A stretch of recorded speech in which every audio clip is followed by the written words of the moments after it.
मैं डॉक्टर हूं। एक आदमी का ऑपरेशन करके हमने किडनी चेंज कर दिया और जो चेंज करके टाका लगाया उसके 5 मिनट के बाद वो आदमी खड़ा होकर काम धंधा ढूंढना चालू कर दिया। इंडिया ला कॉलेज सारे गप्पी बैठ गए वहां का पूरा जो हजिया में देखा था सारे को होता किडनी जो चेंज किया टाका लगाया तो 5 मिनट में काम धंधा चालू कर दिया। उठ के 10 मिनट बीतल तो ले जापान वाला कहा था तुम छोटे डॉक्टर हो यार, तुमसे बड़ा मैं हूं। अब इंडिया वाला गौरी चुरकी खड़ा तो जापान वाला कहा था तुमने तो किडनी चेंज किया तो काम धंधा ढूंढा, हमने एक आदमी का ऑपरेशन करके लीवर चेंज कर दिया। अभी टाका लगा ही रहा था तभी खड़ा होकर वो काम धंधा ढूंढना चालू कर दिया। अब इंडिया वाला लगल ताके की कोनो सीट खाली हो गए तो एक अपियन के बीच में से जाके हम बैठी किनारे सारे ही देखते दिमाग में पगला दिया सब। अब एगो कहे हमने किडनी चेंज किया तो काम धंधा ढूंढा, फिर 10 मिनट बाद कर दिया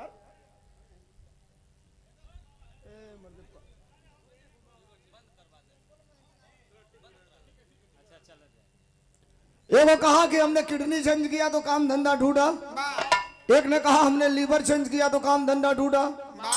अब इंडिया वाला खड़ा हुआ कहा चुप रहो सालो, तुम चीन के हो तुम जापान के हो, लगे तुम लोग हाँकने की हमने किडनी चेंज किया तो काम धंधा ढूंढा, हमने लीवर चेंज किया तो काम धंधा ढूंढा।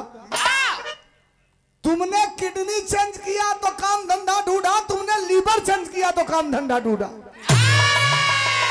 हम इंडिया वालों ने इंडिया में न किडनी चेंज किया न लीवर चेंज किया, हम लोगों ने इंडिया में केवल एक आदमी चेंज किया, सिर्फ एक आदमी। और जिस दिन से उसको चेंज किया उस दिन से हमारा पूरा इंडिया काम धंधा ढूंढना चालू कर दिया है, पूरा इंडिया।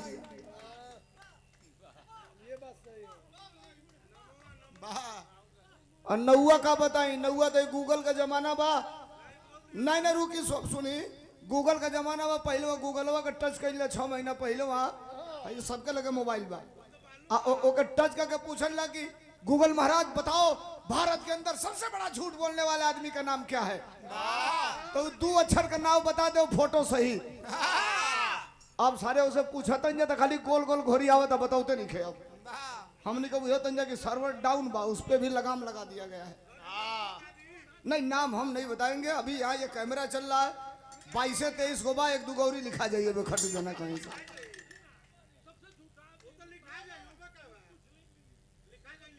ये हमारे छोटे भाई विवेक भास्कर राष्ट्रीय सचिव अंबेडकर वाहिनी देवरिया हमारे मित्र भी हैं, भाई भी हैं, पारिवारिक सदस्य हैं। इस विरह को कराने में बड़ा मकसद इन्होंने भी किया था। भाई को धन्यवाद, नमस्कार, प्रणाम।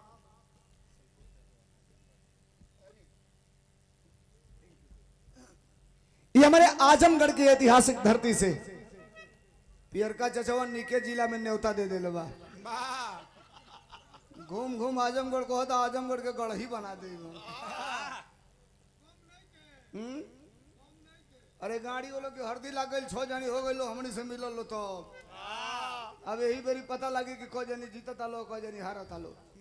सवाल यहाँ नहीं है साहब, भारत की राजनीति में केवल एक ऐसा नेता है जिसके सफेद कुर्ते पर आज तक कोई दाग नहीं है। उस नेता का नाम मैं डंके की चोट पे कहता हूं अखिलेश यादव है, पार्टी का नाम समाजवादी पार्टी है। अब बातें उधर ले चलूंगा तो बिरहा बिगड़ जाएगा, मैं बिरहा की तरफ चल रहा हूं। उसके बाद वही 4 लाइन ये आदरणीय संतोष यादव जी आजमगढ़ की ऐतिहासिक धरती से ये 500 रुपया देकर के सम्मानित किए। एक बार जोरदार तालियां बजा करके स्वागत करेंगे आप सब। आई एक बिरहा, ये जो बिरहा का सुरवैया लोग बैठल बा, भैया भैया नौजवानों आप भी सुनना 1 minute. History, chemistry, geography, biology, psychology, चाहे जिस विषय के आप विद्यार्थी रहे हो, अजय बैठल बा सबसे अब हाथ जोड़त हई हम।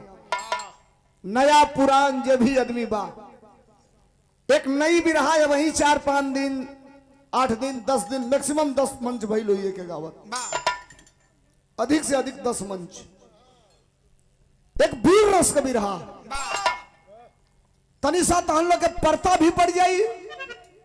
आये बिरहा के अंत में एक बहुत बड़ी जानकारी भी दी आप लोगों के, जो ने जानकारी से आप लोग दूर हवा भरम में हवा। रोज गावत हई जा बजावत हई जा पानी का फेरवट हो गई बा दिक्कत बा, लेकिन तनी सा अगर मिजाज बन जाई तो हम प्रयास करब कि बिरहा नीक आप लोगों के सुना दी हल जाओ। और हाथ जोड़ के निवेदन हो, बातचीत ना हो, उठ बैठ ना हो। कलाकार वो सफल है कि जो 5 लाख के भीड़ में भी उतनी मजबूती से अपनी बात रखे, और जरूरत पड़े तो 5 लोगों के बीच में भी उतनी ही मजबूती से अपनी बात रखे। यूट्यूबर भाइयों के लिए भी असल में रोज चल जाता लो अपने इलाका वाला, जहां तो फेसबुक का जमाना बा, जहां पढ़ ले लो तहां चल गए लोग। यो खलिए बाड़ लो नहीं खाली नहीं खेलो, अपन धंधा करता लो, खलिया वालो तू चकोर के उतना ना बचेबा जितना ही महीनों में लोग डॉलर आवा था। हैं रुपया नहीं है ई सरकारवा ही मनावे लगी ना, तो जो ना बदलल तो फिर तो हम लोग पे अंकुश लगे यहाँ सही के देख लिया लो।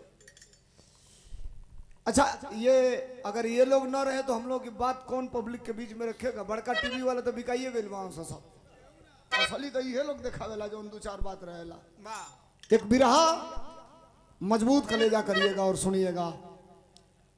वीर हर घर में पैदा नहीं होता, बहादुर हर मां पैदा नहीं करती, लेकिन बहादुर वो होता है जो अपने बाप के विरासत को बचा ले।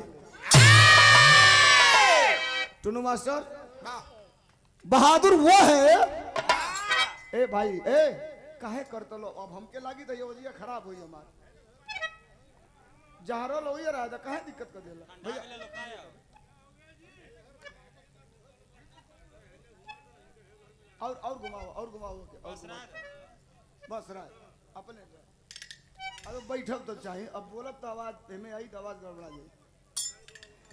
एक निवेदन है जे भी हाँ उठ बैठ ना हो तनी सा सुनिए लोग, 20-25 मिनट का एक बिरहा, और बिरहा के बाद फिर वही मोमेंट 2-4 लाइन साइकिलियो वाला हो जाई ओकरी बात, तब फिर नंबर वहर से आई, फिर जब आप लोगों के सुने कोई सुनिए लोग। आओ मास्टर सीधे स्वर बना के चला।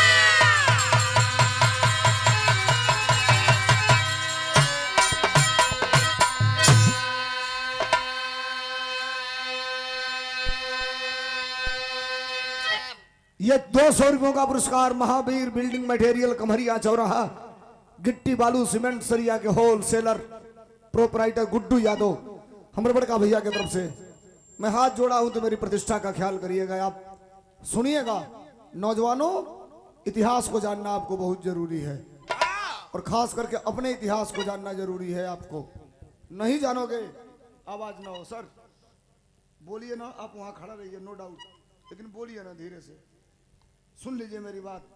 मैं कुछ अच्छी बातें आपको बता दूंगा, और बिरहा के लास्ट में जब पार्टी की मूवमेंट की बात होगी तो केवल प्रचार की बात नहीं होगी, आपकी मूल समस्याओं की भी बात होगी। आप सुनिएगा।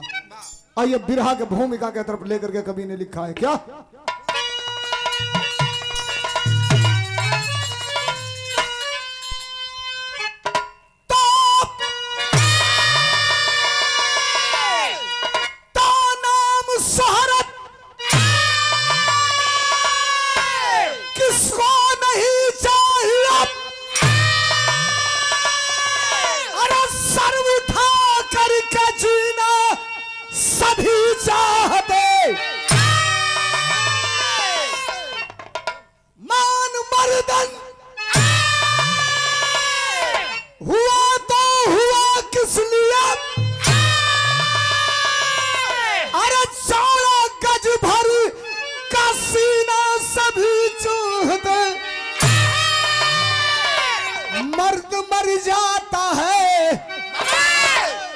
शान की बात पर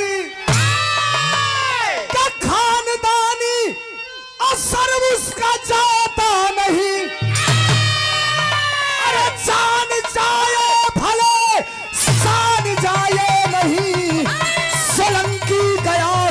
झुकाता नहीं।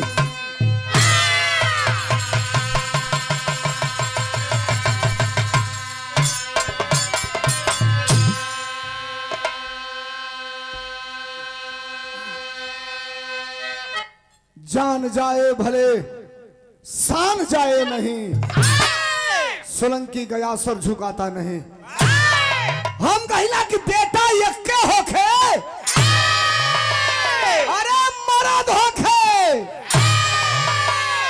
5 गो लड़का होखा या 5 सारे गड़ुहा होखा, तो वैसे बेटा पैदा कैले कोनो मतलब नहीं खे।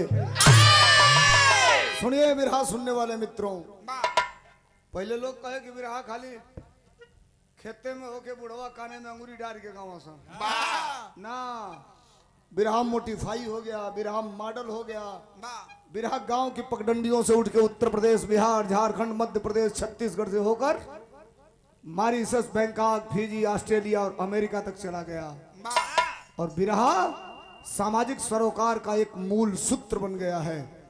सुनिएगा, अब हम देर ना बतियाए, सीधे कहानी आपके दिमाग में घुसी। बिरहा के अंत में बहुत बड़ा राज खोलूंगा। गजल हा, कौन गजल हमारे साथ?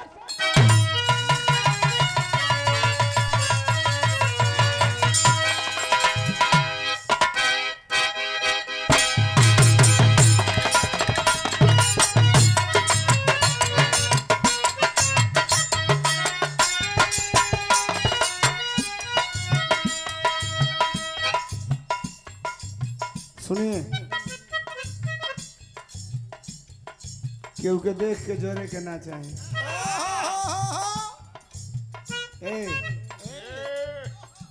केहू के देख के जोरे के ना चाहिए, और केहू को हरियर खेत देख के चोरे के ना चाहिए।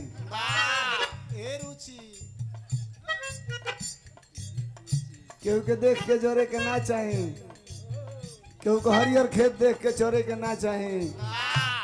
हुस्न या जवानी तो कुदरत का देन होला। ए हो एक देख के केहू के मोरे के ना चाहे। बोल कितना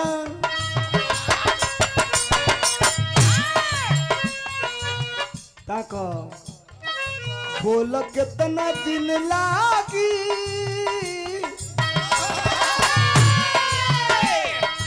बोल कितना दिन लागी, हम के आजमावे में हो।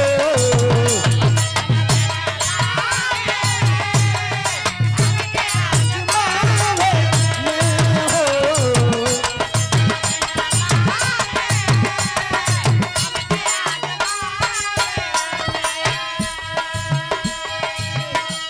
अरे बोल कितना दिन लागी, अरे हम के आजमावे में। ए हो जिंदगी, जिंदगी कालू है ना कि 2 इंची पे दुका हो जाला। हेती चुकी जिंदगी बा, हेती चुकी, हेती चुकी। वही 2 इंची में तो जिंदगी वही 2 इंची में पूरा जिंदगी है बा। जिंदगी गुजर जाई, जिंदगी गुजर जाई, अरे रूठ ही मनावे में हो। जिंदगी गुजर जाई, रूठ ही मनावे में हो।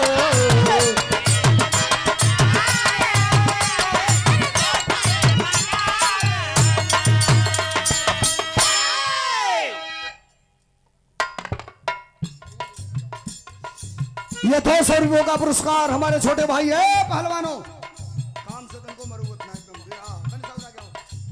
ये शशांक यादव, देवाग्राम, बनरही, पोस्ट 82, जनपद देवरिया, हमारे छोटे भाई है, समाजवादी नौजवान है। और यूं कहिए तो हमारे इतने ब्लंडर सपोर्टर खून के रिश्ते को भी कुछ समय के लिए अलग कर सकते हैं, लेकिन भाइयों का जो प्यार मोहब्बत है वो दुनिया की सबसे बड़ी ताकत है। शशांक यादव देवा, छोटे भाई की तरफ से 200 रुपयों का पुरस्कार। अब लेते ही गजल सुन ला लो, अब तनी वीर रस में आ जाओ। जिंदगी और मर्द और इंसान की असली कसौटी क्या है मास्टर? अरे वीर जीते, अरे वीर जीते मरते हैं,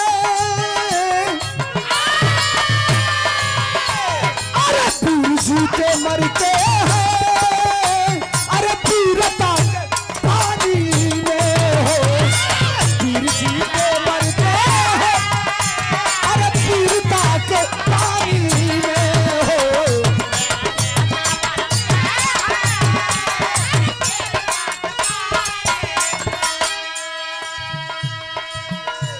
अरे वीर जीते मरते हैं,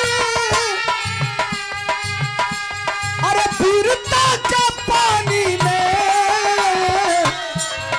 सर कटे तो, अरे सर कटे तो, अरे सर कटे तो कट जाए, अरे जंग के रवानी, सर कटे तो कट जाए, अरे जंग के रवानी में हो।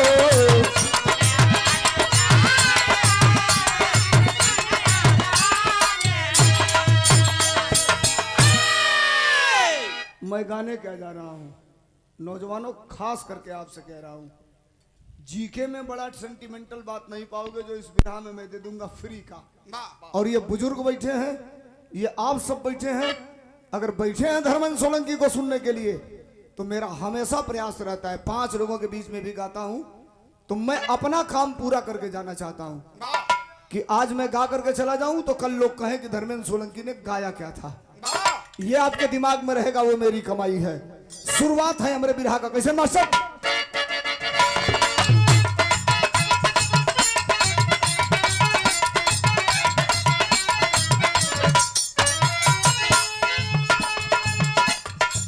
इतिहास आल्हा और उदल का बड़ी आला है, अमर आल्हा के रूप में आल्हा का भाला है।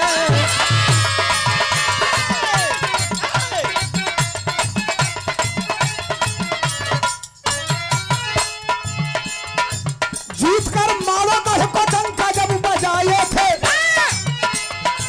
जीत कर मालोगढ़ को डंका जब बजाए हैं, तभी मामा माहिल मलखान पास आए हैं।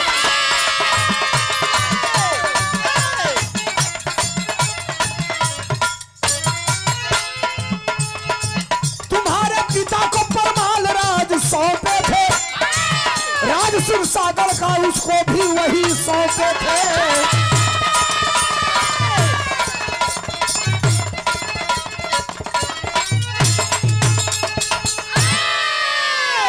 एक बात समझिएगा, एक चीज मैं आपसे बता रहा हूं, ये नौजवान बैठे हैं, ये जो